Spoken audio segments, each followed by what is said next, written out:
Om Ajnanatimirandhasya Jnananjanashalakaya Chakshurunmilitam Yena Tasmai Shri Gurave Namaha. Nama Om Vishnupadaya Krishna Presthaya Bhutale Srimate Bhaktivedanta Swamin Nitinamine.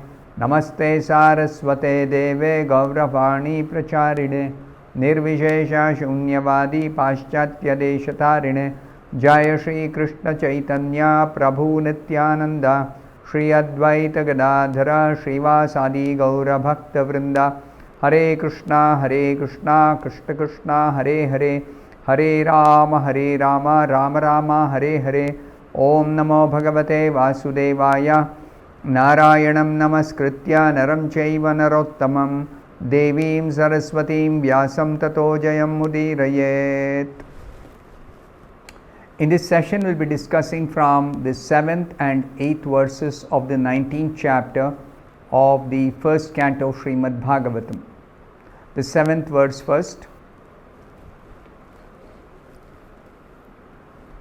Iti vyavachidya sa pandaveyaha prayopavesham prati vishnupadyam dadhau mukundangrim ananya bhavo munivrato mukta samasta sangaha.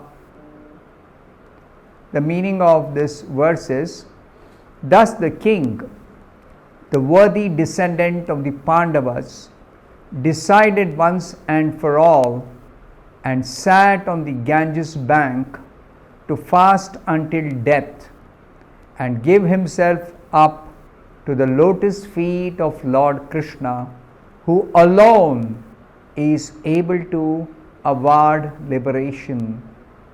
So, freeing himself from all kinds of associations and attachments, he accepted the vows of a sage. There are many points in this verse. The verse itself is very nicely describing Parikshit renouncing his kingdom and deciding to prepare himself to quit his body within a week by fixing his mind on the lotus feet of Lord Krishna. Why did he choose to fix his mind on the lotus feet of Lord Krishna? Because Krishna alone can award liberation.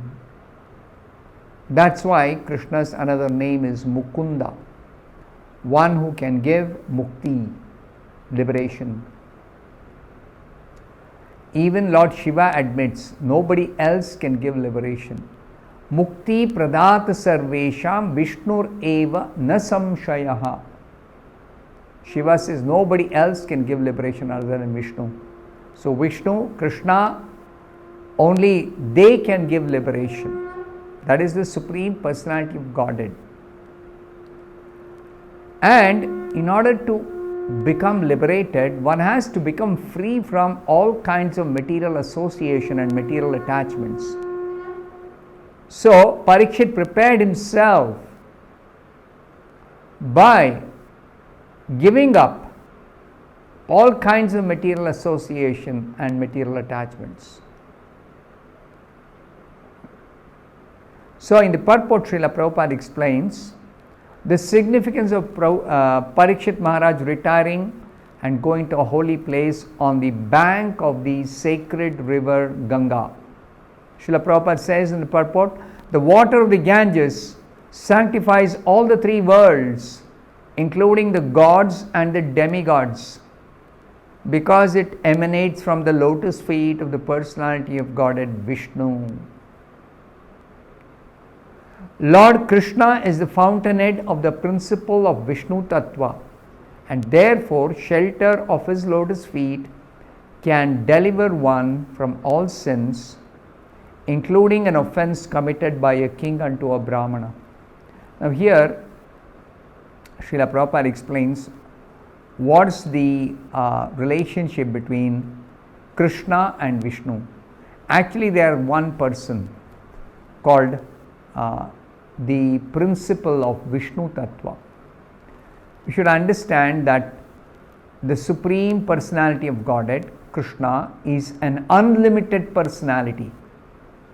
So he is not limited to one form. His original form is that of Krishna, and he has many countless other forms which are forms of his own personality, like the form of Vishnu in this material world, or the form of Narayana in the spiritual world, or the form of Balaram, form of Sankarshana, Pradyumna, Aniruddha, Keshava, Madhava, Govinda. Unlimited forms, because he is unlimited personality. He has unlimited forms, he has unlimited. But one should not mistake the form of the living being to be the form of the Lord. No, the form of the living being is never the form of the Lord.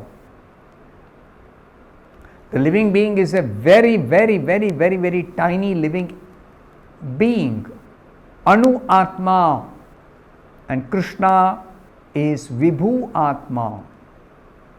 He is unlimited super soul, and we are all individual, tiny, very infinitesimal spirit soul. So there is a difference. Both are spiritual by nature, the living entity and the Supreme Lord. But the Supreme Lord is unlimited person, and we are limited, very tiny. Like comparing an atom to the whole universe. It's like that, the difference is like that. We can't measure how big is this universe. It's billions and trillions of times the size of an atom. So the living entity should never be equalized or even compared with this Supreme Personality of Godhead. So Krishna is the fountainhead of the principle of Vishnu Tattva, means Krishna is the source of all other incarnations, all other forms of the Supreme Lord. From Krishna emanate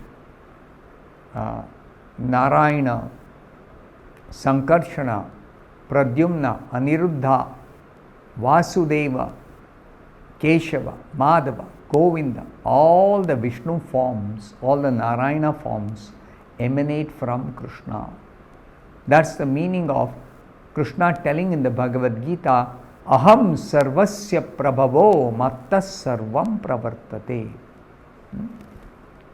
So it's said here, anyone who takes shelter of the lotus feet of Krishna becomes freed from all sins, including all offenses accidentally committed, unknowingly committed, inadvertently committed. Therefore, Srila Prabhupada says, Maharaj Parikshit began to meditate upon the lotus feet of Lord Krishna, who is Mukunda, or the giver of liberation. On the bank of the Ganges or the bank of Yamuna can give a chance to a person to remember the Lord continuously. Therefore, Parikshit Maharaj decided to sit on the bank of the Ganga and meditate on the lotus feet of the Supreme Lord, Krishna, to become free from all previous sins.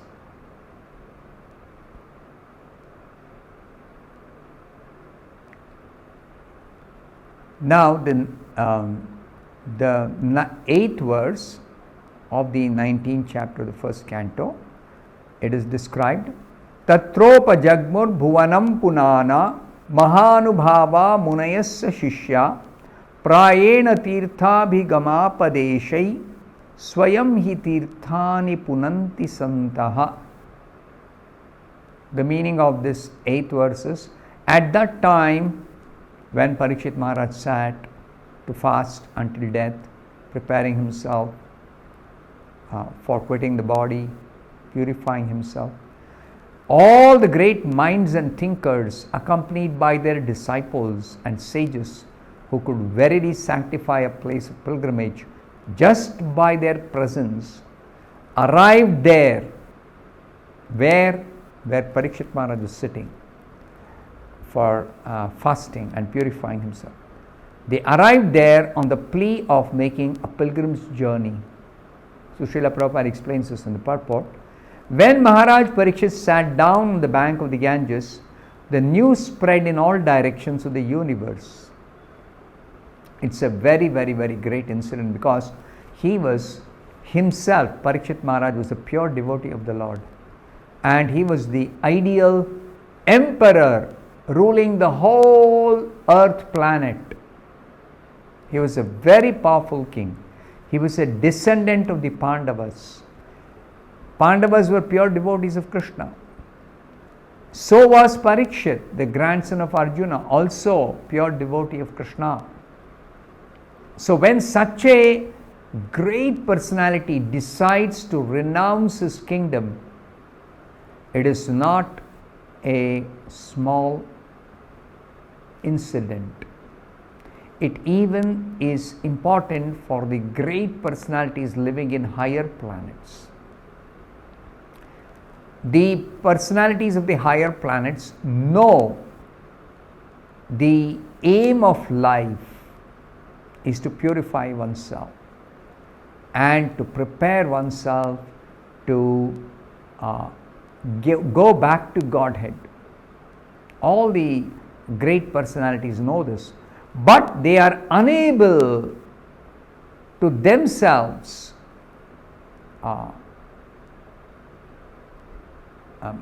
engage in a specific activity for complete 100% purification. Because among them, different sages have different understanding of what is the best means for attaining the absolute truth. Because to understand what is the absolute truth is not at all easy if one simply studies the Vedas or performs different kinds of spiritual practices. The absolute truth is the personality of Godhead Krishna, and this can be realized only by those who follow the process of pure devotional service. Such pure devotees are very, very, very rare in this whole universe, including the upper planets, including Brahmaloka, Maharloka, Janaloka, Tapoloka, including the heavenly planets. It is very rare to find a 100% pure devotee like Parikshit Maharaj, or it is very rare to find a 100% pure devotee like Shukadev Goswami. So, when they received news Parikshit Maharaj is preparing to quit his body, they actually came to meet Parikshit Maharaj. But when they were asked, where are you going? Where are you traveling? They made an excuse that we are going to a holy place to take a bath to become purified. But what is their qualification? They themselves are personalities who can purify a place by their presence. They don't require to become purified, neither they require to take a bath in a holy place. No. So, the significance of such great personalities visiting a holy place is also described by Prabhupada. The places of pilgrimage become overburdened with the sins of common people. The common people go to a place of pilgrimage, take a bath, and they leave behind all their sinful reactions. So, as millions of people go, let's say a Kumbh Mela, so many millions of people go there to purify themselves by taking a bath at the auspicious time in the holy place of Prayagraj. So they leave behind all their sinful reactions. the holy places become overburdened with these sinful reactions of common people. But when such sages who are very, very powerful personalities, they visit overburdened place of pilgrimage, they sanctify the holy places by their mere presence. So, the sages who came there, they were not interested in their own purification. They were already pure. But they came there to meet Maharaj Parikshit, who was a great personality. Now they could foresee, Prabhupada says, that the Srimad Bhagavatam would be spoken by Shukadev Goswami. Therefore they came there to hear the Bhagavatam. Spoken by Shukadev Goswami. It was going to be spoken by Shukadev Goswami to Maharaj Parikshit. I'll stop here. Thank you very much. Hare Krishna.